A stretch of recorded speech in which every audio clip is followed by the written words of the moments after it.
So what I did here is on the first stages of it, I masked everything off. I used a red Scotch-Brite pad to scuff these spokes up really good. It was like a brushed aluminum finish. Scuffed them up really good, air hosed them off, used a tack cloth to clean them all off to get all the debris off. And then I used a self-etching primer. Self-etching primer allows it to adhere and have a good solid base and help stick to that aluminum really good, so I can apply my next coat of primer on top of this. So again, it works really well. Self-etching primer. All right, on this next step here, what I did is I scuffed up the self-etching primer that I previously applied with a gray Scotch-Brite pad. A gray Scotch-Brite pad is a little less coarse, but it gave me just enough of a rough surface to apply this SEM primer. So this primer helps the base coat stick to it a lot better than it would on the self-etching primer. So this was suggested by Westco, the paint shop, that I use this over the self-etching primer so the paint will stick to it a lot better. So again, I just applied my light coat and then another 2 to 3 heavier coats, let it dry, and then my next stages would be to apply my base coat. So again, this is over the self-etching primer. And then my next stages here would be the base coat. So again, just like previously, I scuffed the SEM primer with the gray Scotch-Brite pad. Again, it's less coarse. Just scuffed it up just a little bit so it would give this base coat a tooth to stick to. And then I applied my tack coat, which is a really, really light coat. And I actually sprayed these coats fairly thin because I wanted to make sure I just had complete coverage. So I probably applied a little bit more coats than needed, but it ended up working out really, really well. So again, I just sprayed a really, really light coat to kind of give the paint something to stick to. And then I applied several other really light coats and then a medium coat to give it that nice complete coverage. Again, this is the base coat that matches the color of my car. And here is the final product of the clear. So what I did on the clear here on the spokes is just really laid like a small tack coat again on all the spokes here, just to give it a little bit of stickiness. And then I applied heavier coats on top of that. So I probably did about a good 4 to 5 coats. Now this VHT high gloss clear is a heavier duty clear, and it's specifically for wheels, so that way when rock chips and things like that kind of nick it, they won't crack. So again, this is specifically for wheels, and it actually worked really, really awesome. I'm very pleased with it. The inner barrels were all nasty and everything. If you can see here, I didn't paint that part, but that's kind of what they looked like, but a lot worse all the way around. But I went ahead and took the time and painted them, repainted them. As you can see, it looks way nicer. Actually, it turned out a lot better than I thought it would. But what I did here is scuffed it up with a red Scotch-Brite, wiped it down with some alcohol, re-wiped it again so everything was smooth. Took a tack cloth, got all the lint off and everything. Painted it with this wheel paint from Duplicolor. It's a satin black, and then I coated it with a clear coat that's actually a matte clear. So I didn't want that shiny in the back because it's going to get dirt and everything anyway. So that'll kind of probably help minimize or you know, if they get dirty, it won't actually look that dirty with a matte finish.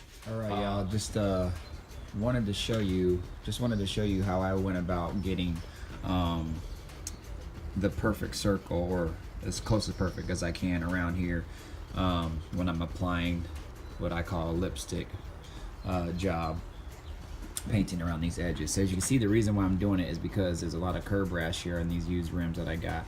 So I'm just sanding them down as smooth as possible, using a little bit of glazed putty to kind of fill it in, and then going from there. So as you can see, there's these little marks here that I marked with a Sharpie. I have this tape measure here. It's actually a body tape measure for I'm in the fitness industry, so I do a lot of fitness stuff. People want to lose weight, so I take measurements, things like that. So this is actually perfect because it measures in millimeters as well. So what I did is I went up to, so some of the curb rash is kind of long. These are really short, but there's a one rim that actually went way up here where this dot was. So I had to get the line up far enough so it covered a lot of the curb rash. So you see right here, the curb rash almost goes to that line. So it's just over 1 centimeter. So what I did is I took the edge of the rim, put it at 0, and I marked just below 1 centimeter. And I went all the way like that, around and around and around, and marked and marked and marked. So that way when I take my tape, I put the tape right below that mark. So I don't have to worry about, taking alcohol and rubbing each mark off. That way the paint will cover that mark anyway. And the sanding will probably take it away when I sand it down with the 180 grit that I use to sand down the chrome. So all I do from here is I take my tape, and all I do is just line it up and just connect the dots all the way around. And then the final product would look something like this. So even with this, it's not totally perfect, but I laid a small layer of paint on them. I'm in the process of painting these ones now. But it ended up turning out pretty good. A little bit more tedious, a little bit more work, another step that you have to do. However, you want to get these as perfect as you can.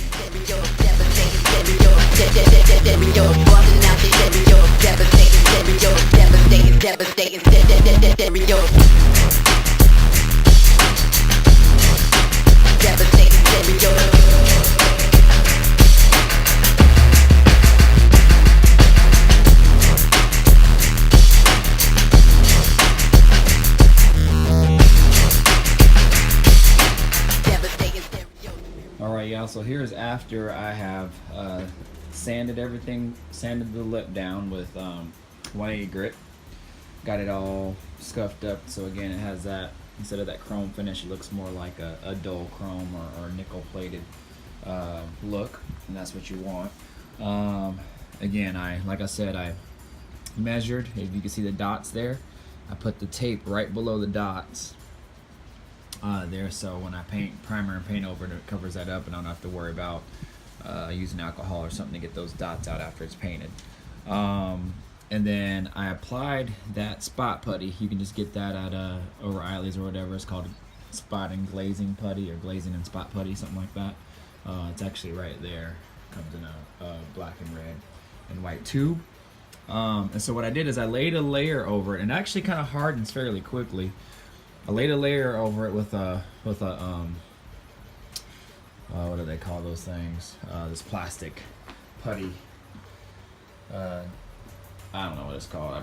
My mind's blanking right now. But anyways, and I laid it around on all the edges, around the lip that was had some curb rash, and so I laid a layer down on it, and it actually hardens fairly quick. I waited a couple minutes, and then what I did with that little putty tool is I went back around it, and I kind of like glazed it over a little bit harder with that tool and shoved it down in those creases there where the curb rash is, so it got all the way down in there. And then I took the excess off, and then just let it harden and do its thing. You're supposed to wait about 20 minutes, and then you could take like a 320 grit or 400 grit sandpaper, and then sand it down from there. And then it comes out ending looking like this. So if you can see, I didn't get in like every crease, but it got in most of it. So now it's actually smooth to the touch, and when it's painted over, it'll look a lot better than it did before. Also, it'll when it's painted over, it'll just look like, just like the rest of the rim, and you'll probably see some indentions or whatever. It's not going to be perfect, but a lot better than if I were to just paint over it. Then after that, I cleaned and wiped it off, and then I used this adhesion promoter that I use. Now, the reason why I use this, and I wasn't going to, I was actually just going to paint over it, or use a filler primer, and then paint over that. But the reason I did is because I just didn't want to risk it coming off and having me paint it again. And also, if you can see where the line is, I couldn't get all the way close to that line. As you can see, it's still a little shiny. It's still scuffed up, but not as scuffed up as the rest of the lip. So just to ensure that paint stuck and I didn't get an uneven line when I took the tape off and everything, I just used a little bit of that adhesion promoter. I put a layer on right now just to make it a little tacky. Then I'll do another light coat on it, and then let that dry for another 5 minutes or so. Then I can apply my primer. Some of this adhesion promoter that I've had a ton of success with on using on everything that I've ever used on this thing. I've used it for a long time and it's never failed me. And being that it's chrome, I didn't want to have any problems with that paint sticking to it. So even though I sanded it down really good, I thought I would just use just a light mist of that adhesion promoter. See if that works out for me. So anyways, that's what I'm doing now. Gonna use some of this filler primer to prime it, and then lay the paint and clear over it, and then I should be good to go. It should come out right.